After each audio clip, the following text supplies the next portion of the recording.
how much time do you actually spend with yourself? Oh, wow.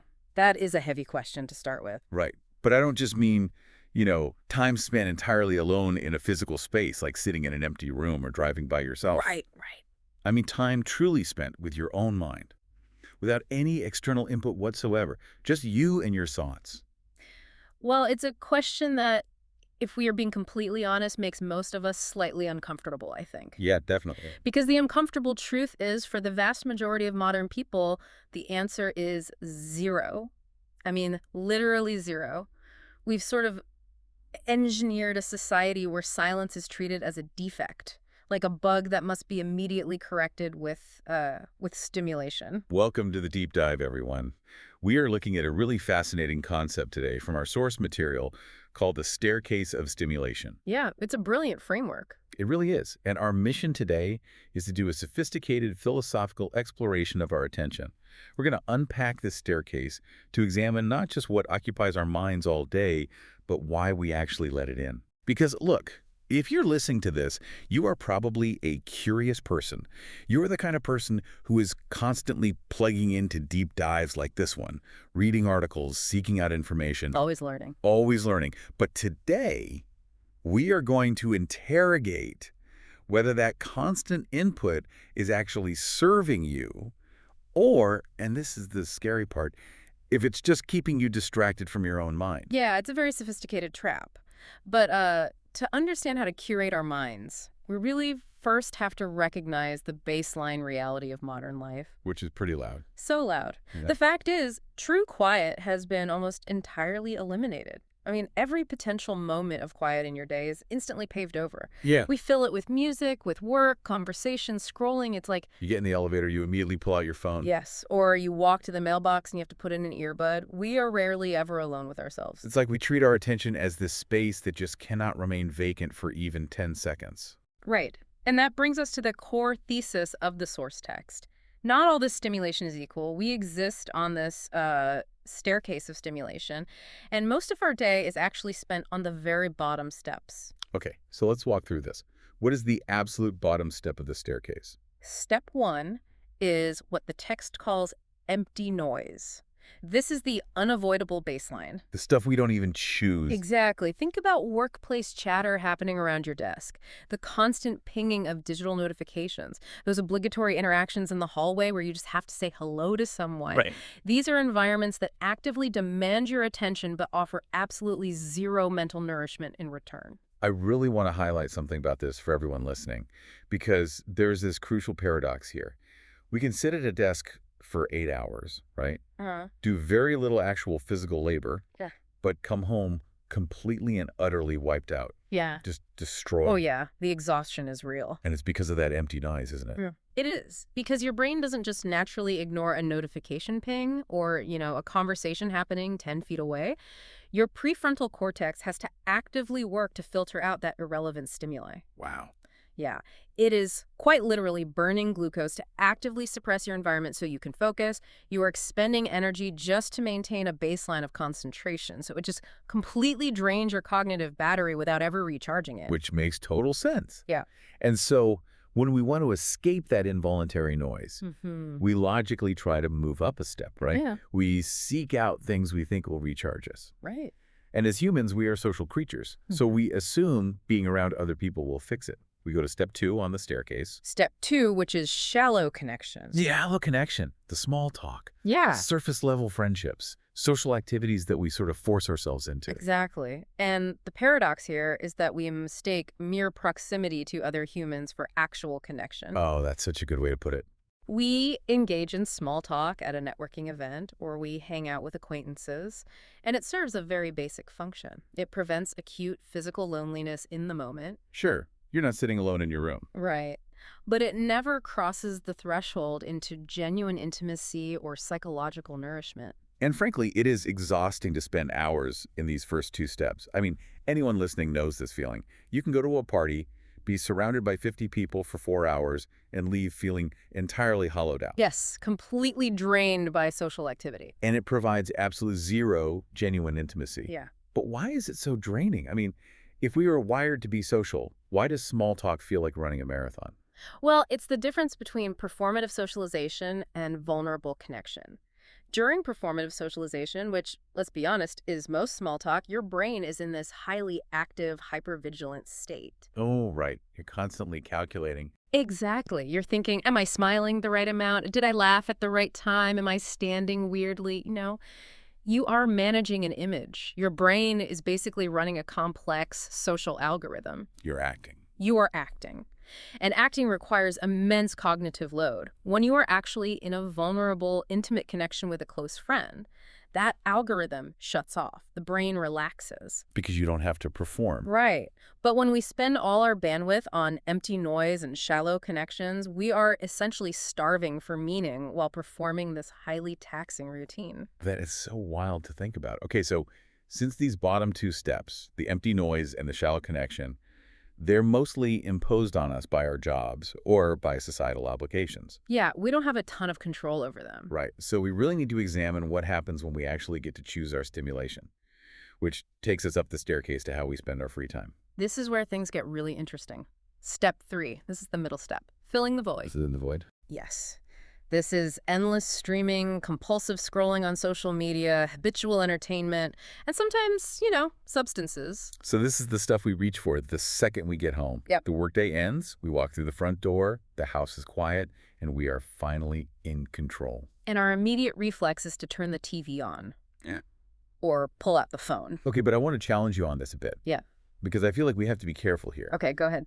This can sound a lot like we are just demonizing rest. If someone works an intense 12-hour shift, navigating all that empty noise and performative small talk we just discussed, Yeah, it's a lot. coming home and putting on a sitcom seems like a perfectly valid way to decompress. I mean, isn't watching a show just resting? How can the listener tell the difference between genuine rest and this void filling you're talking about? That is a crucial nuance, and the source text strongly emphasizes this exact point. We are not, and I mean this, we are not condemning these activities. Okay, good. Entertainment and media can provide essential pleasure. They offer rest and recovery, which is biologically necessary. Right. Sometimes you just need to turn your brain off and watch reality TV. Exactly. The problem is not the activity itself. The problem is the automation. The automation. Yes. The danger begins when we use streaming or scrolling reflexively, when we do it simply to prevent silence or to dodge uncomfortable thoughts. Oh, I see. It's about intentionality versus habit. Precisely. Are you watching that show because you actively want to enjoy the story and recover? Or did you just turn the TV on as an unconscious reflex the second you walked in because the quiet felt too heavy? Wow. Yeah, because if the room is quiet, you might actually have to hear what you're worried about. Exactly. You might realize you're anxious about your finances or unhappy in your relationship. When you automate your entertainment to dodge those feelings, it ceases to be rest. It becomes avoidance. You're just hitting the mute button on your own internal life. Right. It's like keeping a car engine revving in neutral. It makes noise, it burns through your gas, but it doesn't get you anywhere. So, if reflexively filling the void with scrolling or TV is problematic, the logical solution seems pretty simple. Just consume better things. Yeah. Which brings us to the top of the staircase. Yes. Step 4. Nourishing stimulation. This is the meaningful music, thoughtful films, educational deep dives, reading, exercise, skill hobbies. The good stuff. The really good stuff, deep conversations. And the text notes that spending 18 hours in these pursuits is psychologically vastly different from spending 18 hours in shallow media. Right. So we're good then. We just listen to educational podcasts all day and we've solved the problem. Well, here is the twist, and it's a big one. The source text flips the script entirely and challenges the assumption that good stimulation is universally beneficial. Wait, really? Yes, because even self-improvement, even educational deep dives, even productive hobbies can become highly sophisticated forms of avoidance. Hold on. How is that possible? Yeah. Society literally praises us for that stuff. If I'm listening to a neuroscience lecture while training for a 5K, I feel like I'm winning at life. And you appear intensely productive. But you might never be stopping long enough to actually understand what you feel. Oh, wow. You've just replaced low-quality avoidance with high-quality avoidance. That is, okay, I have to use an analogy here because this is blowing my mind a little bit. It's like, imagine an architect, right? Okay. An architect who spends their entire life obsessively collecting blueprints. They study other people's buildings. They memorize the structural engineering of all the greats. They consume every piece of architectural theory ever written. Right. Right. But they never actually break ground to build their own house. Yes. That is exactly it. We can do that with our minds. We can consume intelligent ideas all day long without ever developing an original idea of our own. Because there is a massive difference between consuming information and processing it. And that is the core distinction here. Okay, unpack that for us. Yeah. Consuming versus processing. Consuming is the intake. Even when you are consuming brilliant philosophy, it's just input, it's raw material. Processing requires the machine to stop taking in new materials so it can manufacture something out of what it already has. So if I'm constantly listening to an audiobook while I wash dishes and reading on the train and talking while I walk the dog. You are never processing. Hmm. And neurologically, your brain actually needs that downtime. When you stop the external input, your brain activates the default mode network. The default mode network. Yes, it's the network responsible for consolidating memories, untangling complex emotions, making sense of your day. It's like the night shift coming in to organize all the files on your mental desk. But if I never turn off the podcast, the night shift never gets to work. Exactly. The files just pile up. Yeah. And you carry around unprocessed stress and unfelt emotions, all while feeling incredibly smug because you're consuming smart content. Okay, that is a highly sophisticated trap. But it also forces us to ask a really practical question. How do we ever truly process anything? Because if even intellectual consumption is avoidance, what does healthy, constructive solitude actually look like? Do I have to sit in a dark, completely silent room and just stare at the wall? Because I'm not going to do that. No, no. And thankfully, the source text redefines solitude in a really liberating way. Meaningful solitude does not require a dark, silent room. Oh, thank goodness. A person can be deeply in contact with themselves while engaging in conscious action. Conscious action. Like what? Like walking with carefully chosen music, maybe instrumental, something without lyrics that demands linguistic processing, Yeah. or painting, reading, writing, exercising alone. So solitude isn't about doing nothing. It's about doing something that allows your own internal voice to come forward. Exactly. The true battle we are fighting is not silence versus noise. That's a false binary. Okay. The actual distinction we must make is between conscious nourishment and unconscious avoidance. Conscious nourishment versus unconscious avoidance. I love that. And the text actually gives us a framework to figure out which one we're doing. Right. Yes. 3 essential questions. You can use these to audit your daily stimulation. Let's hear them, because this is so empowering for the listener. Question 1. Is this helping me grow? Okay, so that's the top of the staircase, the educational stuff, the deep conversations, the challenging books. If it helps you grow, great. Right. Question 2. Is this helping me recover? And this is the one that removes all the guilt. Mm. Because if you sit down and say, I am exhausted, I need to watch this dumb comedy to rest my brain, then yes, it's helping you recover. You're consciously choosing it. Exactly. It validates the need for rest. But then there's the third question, which keeps us entirely honest. Lay it on us. Question 3. Or is it only helping me avoid myself? Oof. Yeah. That is the one. Is it only helping me avoid myself? If you're on your 4th hour of scrolling because you don't want to think about a fight you had with your partner, that's avoidance. It is. And the goal here is not to eliminate stimulation from our lives. We need art. We need information. We need connection. The goal is simply to stop treating every form of stimulation as equally valuable. So, based on that, I want to issue a direct challenge to you, the listener.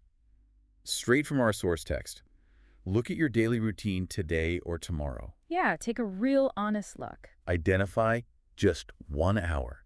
1 hour of empty noise, shallow conversation, or automatic reflexive consumption. We all have at least one. We absolutely do. Find that hour and replace it. And you don't have to replace it with monastic silence, but replace it with quality. Choose meaningful music. Yes.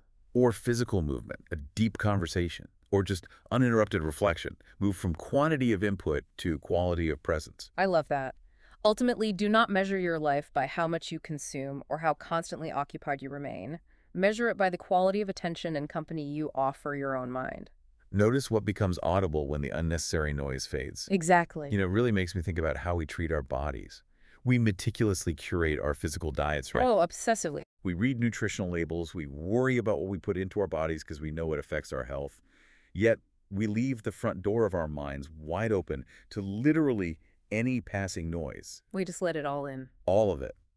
So I want to leave you with a final thought to mull over. What if treating our cognitive bandwidth with the exact same rigorous respect that we give our physical health is actually the ultimate, most necessary form of self-respect? That is a powerful question. It really is. Something to think about next time you reach for your phone in the elevator.